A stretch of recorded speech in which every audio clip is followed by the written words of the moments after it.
I saw a number of people out on the weekend in dog parks in the area, in other parks. It was lovely to see everybody in your T-shirts and gear, so thank you so much. To have our Tarman local, Nicki Hutley, joining us. So Nicki is an independent economist and she's worked in the area of climate for over 15 years now. Haven't you, Nicki? Hi, Nicki. How are you? Good morning, Kylie. Great. Isn't it beautiful to see all this sunshine? It just really lifts your mood. There's nothing worse than being in lockdown and having grey clouds as well. I think the sunshine's helping us. I couldn't agree more, and I think it kind of makes it easier. I confess to being one of those rare few people who doesn't necessarily look forward to daylight savings every year because I feel ripped off that I lost that hour to sleep. But when you have days like this to get up to, I actually go, okay, this is living. This is all right. Yeah, I'm definitely a summer person. Yeah. Hey, and have you got your cup of tea there somewhere, Nicki? Have you got something to enjoy while we chat? Coffee. Yes. How many have you had this morning, should I ask, or is that your first one? No, I'm very, I drink decaf, and B, I just have the one a day usually. We like to support our local coffee shop, even though I have a coffee maker at home, but we're all about giving back to the community or stimulating the local economic activity, so making sure we buy our coffees at the moment. But, of course, I reach to the cup. And home for you is Tarman, yeah, Nicki? Is that where you guys are? Yeah, we've been here for over 25 years. I was working out the other day. It's but it's very much our home. We love the community here.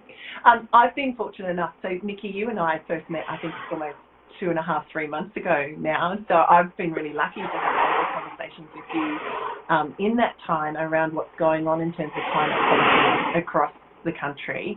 And I guess I just thought it would be fabulous to talk to you today so we could share some of that sort of thinking and thoughts around it with the wider audience. So why don't we start by talking a little bit about you and your kind of observations on where you think we are going at the moment in terms of the federal level of climate policy. Yeah. Well, thanks for that. So as you said, I've been working in this space for a long time now, since the early days of when Australia was first starting to think about what it needed to do to reduce emissions.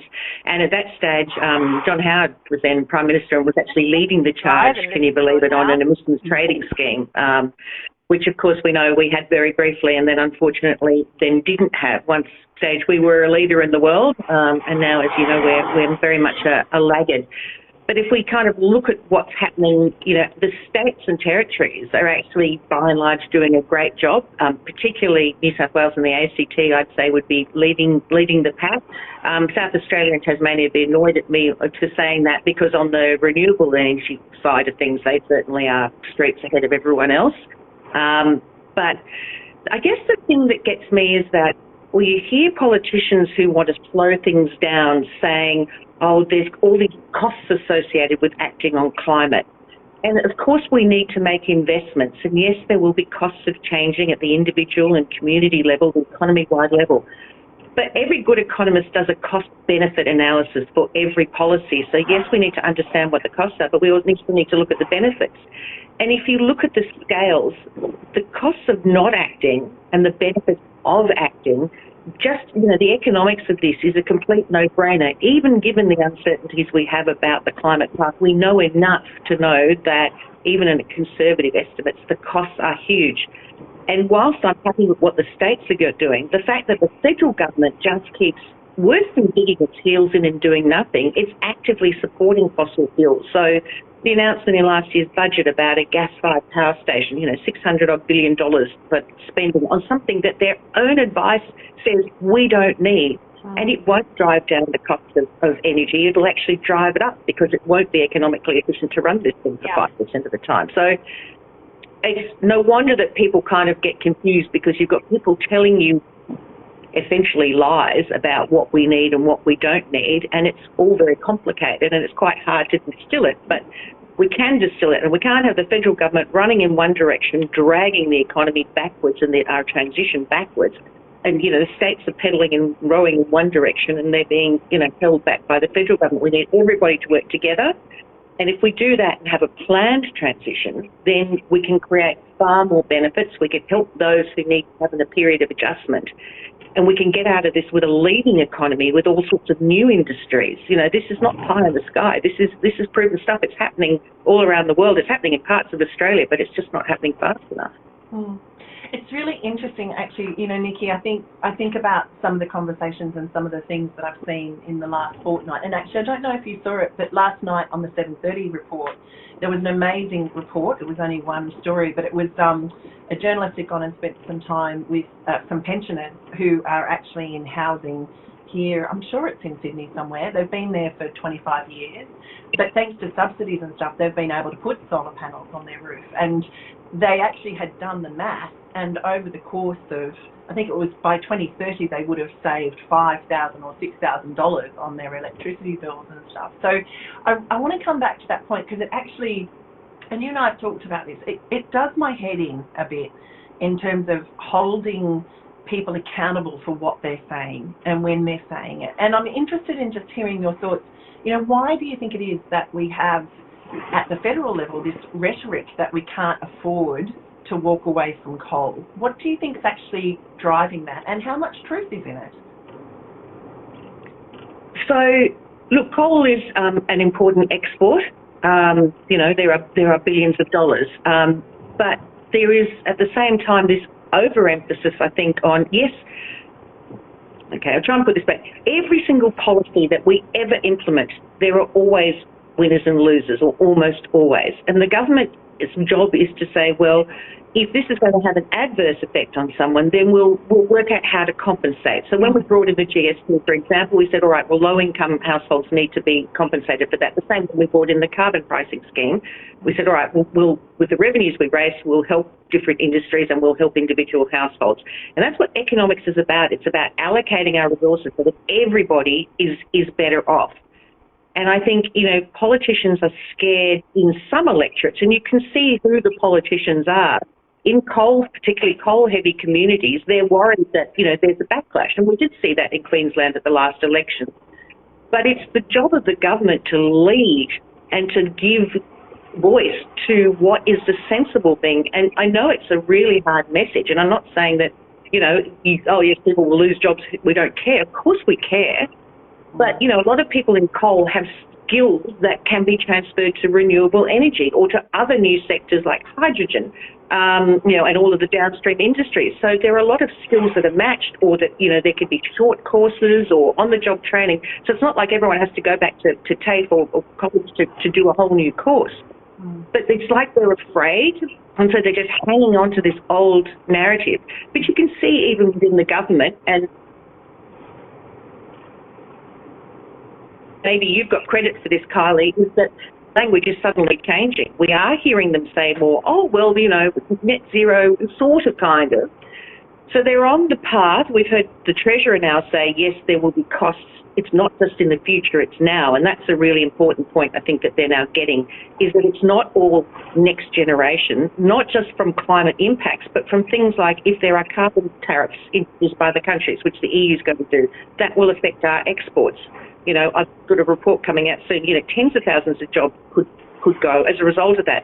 So we can sit here and do nothing, and we will lose anyway, which the New South Wales government gets. Their own modelling shows that, and that's why they're acting. So we can sit and do things and lead, you know, and be active, or we can just sit still and let everything crumble around us and let the world take all of the new opportunities, and we'll just get left behind, because whether you like it or not, this change is coming. And, you know, we can't prevent that, unfortunately. So I think the government is slowly getting there, but honestly, it makes no sense. You know, they're supposed to be the economically rational managers, and they're not behaving in that way. Yeah. Frustrating.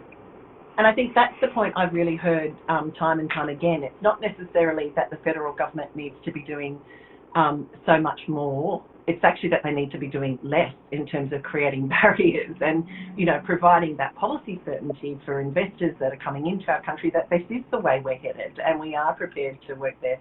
I had an interesting conversation with some of the team from Beyond Zero Emissions, just over a week and a half ago too, and they were telling me about the incredible work they've been doing up around that Hunter region in re-establishing, renewable energy zones for industrial areas. And I just love that idea that actually the federal government could play a much more proactive and important role in providing policy certainty for our country, as opposed to what I'm hearing you say. At the moment, we've got our states and territories talking in one language, but our federal government seems to be speaking a completely different language.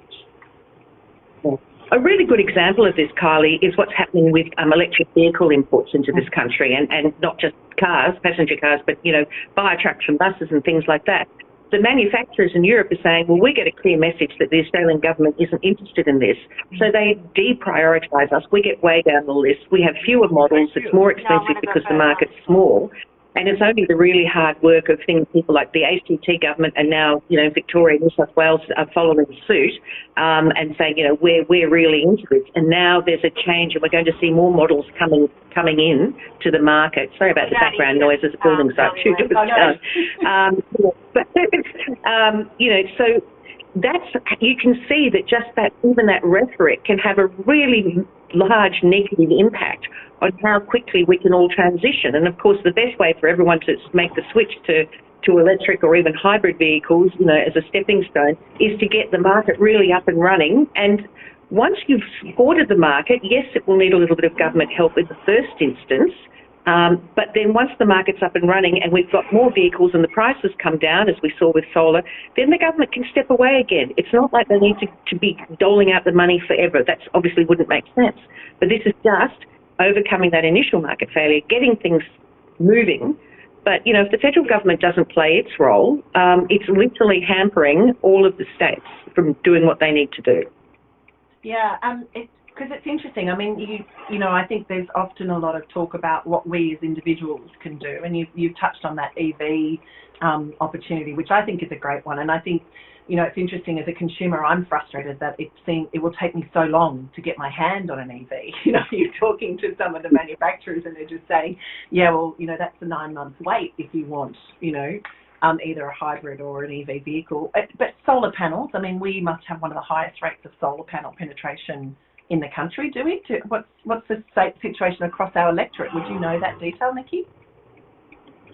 Actually, I don't know in our electorate, but I look around and I can see certainly around in the Carmen area, there are a lot of them in houses. And of course, it's a lot different. There are also, there's a big mixture. There's one of the things I like about Otaman. It's a mixture of high density, low density. It's got all sorts of different things. It's what good planning looks like. You have good opportunities. But obviously, if you're in a block of flats and a lot of those are rented, there's not always the incentive for the owner to put up solar panels, or it's difficult if you've got a body corporate. So but on actual houses, you just need to walk around this neighbourhood and you see them absolutely everywhere. I mean, Australia has the highest rate of uptake, nearly a quarter of our households now. So, it's fantastic. People see the sense, and as long as your house is pointing in the right direction and you've got plenty of roof space, if you're lucky enough to own a house, and of course, let's not get started on the whole issue of housing affordability and government failures on that front. So that's a conversation for another day. Yeah, that's another cup of tea.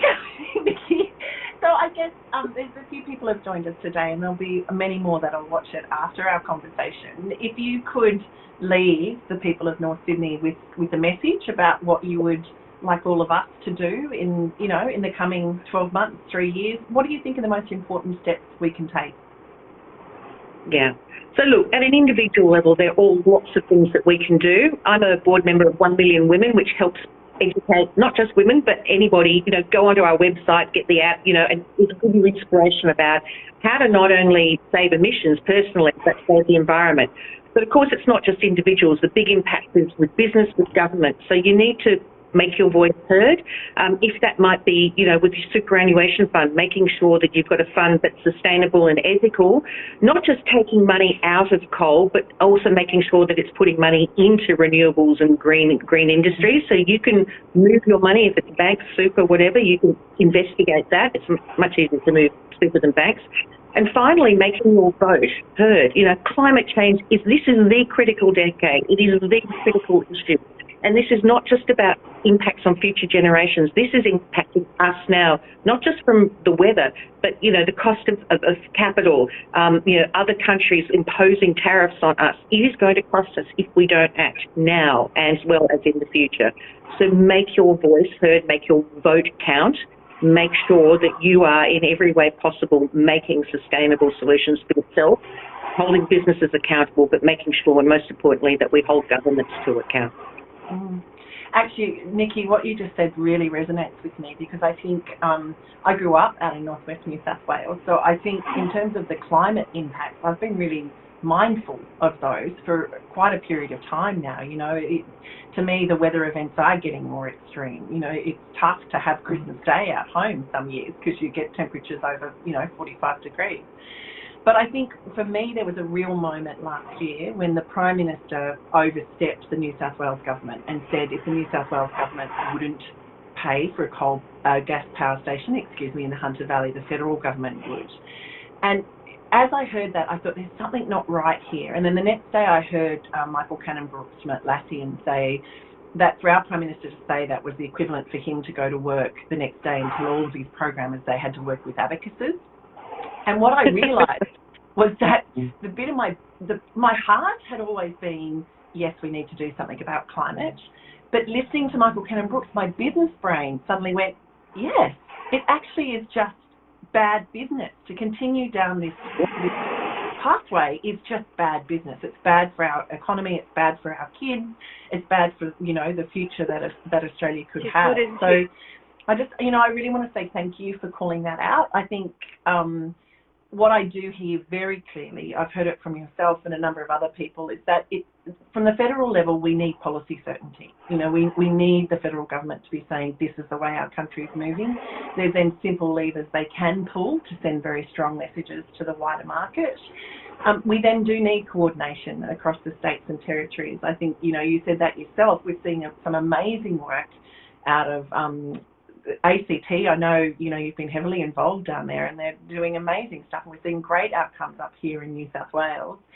But we need coordination at that national level. And then I've got no doubt there will be circumstances where some federal funding to help things kick off will be warranted. I know with the case in the Hunter Valley, they are looking for federal funding to help establish that. But I find it almost nonsensical that our federal government will continue to provide subsidies and incentives to coal and gas, but they won't provide that same level of support to the emerging technology. So I think, for me, and the reason I share that, it really sums up a lot on why I'm running.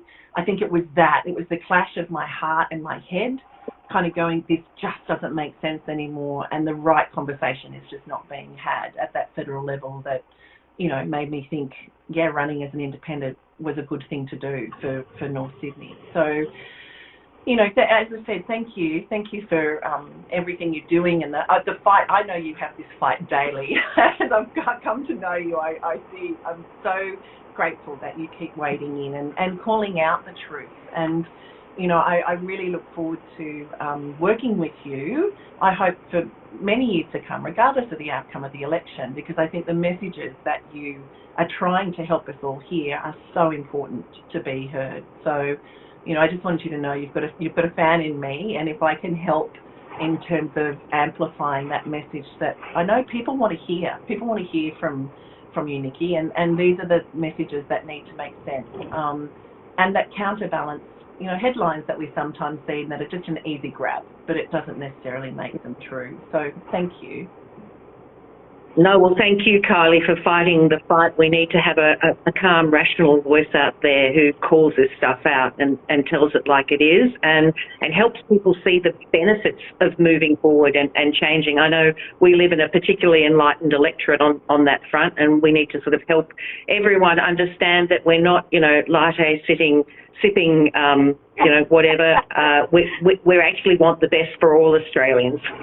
Yeah, we're tea-drinking thinkers is what we are, Nicki. I do like the latte, I have to say, but, So true. With almond milk, it works. I think, thank you so much for talking to us this morning. Thanks to everybody for tuning in today, and thank you if you're watching it later. Thanks for checking this all out. I think, the main thing I've really learnt from getting to know Nicki is it is important that we continue to have the conversations that matter. And we don't just accept what we're being spoon-fed through mainstream media or, other channels. If something doesn't feel right, we should ask the question, what is going on here? And we should look for answers that are completely transparent. So, it's still early days for me, but I believe that these are the sort of conversations we need to be having very much in the open. And I love, I've seen people posting while we've been talking this morning, Nicki, and I can't wait to hear more of those thoughts and have more of those conversations as we go forward, because I honestly believe we can. This electorate, we can change the climate in Canberra. And I think we've sent them a very strong message, and now it's, just a matter of staying the course, not just through the next election, but for the next decade. As you said, this is a mission that we're on, and it's amazing to think we can be leaders on it. So I think my cup of tea is finished, Nicki. It's gone cold. So I might make my way to the coffee shop for the latte to see if I can double down on the caffeine. Thank you so much for joining me, and I'm sure we will, I think the fact that we've got experts like you in our electorate that we can listen to, I think that makes a massive difference in terms of where we could take this country in the future. So, if I've said it once, I've said it 1,000 times. I'm not an expert. I'm not an expert at anything other than listening to the experts and then finding a way to actually make that argument heard at a higher level. So thank you so much. And I hope whatever you've got on for the rest of the day, Nicki and everybody watching, I hope it's a lovely experience for you. And yeah, let's just, keep up the good fight, I guess. Absolutely. Onwards and upwards. Onwards and upwards. Thanks, guys. See you soon. Bye. Bye.